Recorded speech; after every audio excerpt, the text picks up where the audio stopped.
Hey guys, Cam here from today'siphone.com, and I'm just waiting for this week's questions to load. And I think that's them. No? Quiz Cam, episode 1.0.7, coming up after the break once they load. There we go! Hey!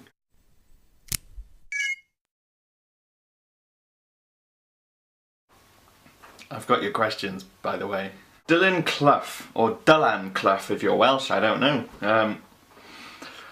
Do you think Apple will ever make a video game console? I think they already have, and it's called the Apple TV. It's a question that I would have asked a few years ago, but now with AirPlay and games having AirPlay built in and having your iPad and your Apple TV plugged into your TV set, there's no reason why you can't just stream your games from your iPad without actually having to go and buy a bespoke games console. So I don't see Apple creating a specific games console. They've done it in the past. I believe it was called the Pippin and it didn't sell. So no, they're not going to make a specific one, but Apple TV will be getting updated so that it becomes more of a all-in-one solution that can do more than just play videos and audios. You can play any sorts of games through there, and eventually they will become console quality, and they're almost at that point now, especially with games like Real Racing 2. Jay Zarob, also, what kind of setup are you running these days? Looks like a MacBook with a huge external monitor. Yes, it is. It's a MacBook Air,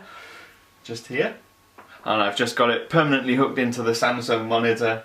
I would not spend the hundreds of pounds I would need to buy a Thunderbolt display from Apple. They're ridiculous. So just a cheapy Samsung monitor, and it does the job for me, and it means that when I go to events I can just take my laptop with me. I don't have to have two computers. What do you think about iTV? The TV, not the little box, and do you think we'll see one? It's a rumour that's not going to go away until Apple releases one. And whether or not they release one is something that nobody really knows, but we know that they're definitely looking into it. I would like to see one. I think I've answered this question before. This is feeling a little bit like deja vu.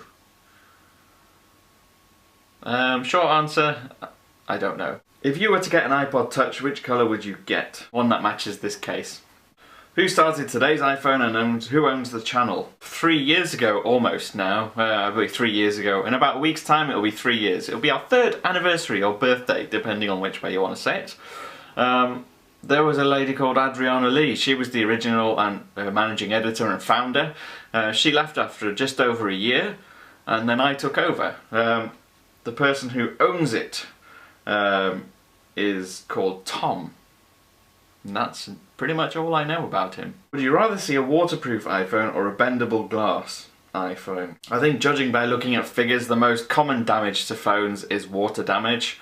Most common of water damages, I believe, is down the toilet. So having a waterproof iPhone would be great. And there's obviously technologies like Liquipel where they spray it with this nanotechnology spray stuff, and it essentially stops water from getting anywhere. It's fantastic stuff, and I wish that they would involve it somehow, integrate it into the manufacturing process so that all phones had that coating on them. It would be really, really good. Not for insurance companies though, but then who cares about them?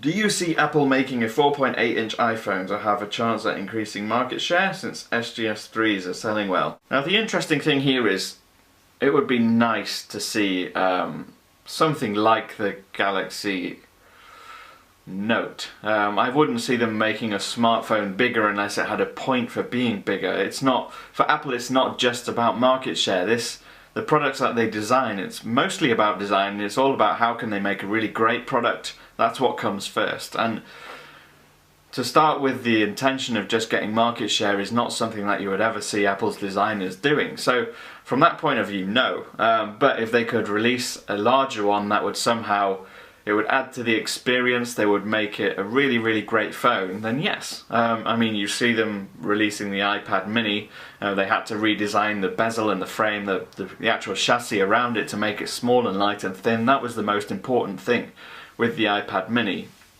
And because of that, they left out things like a Retina display, which they could have easily put in there if they just made the device a bit bigger and bulkier and a little bit heavier.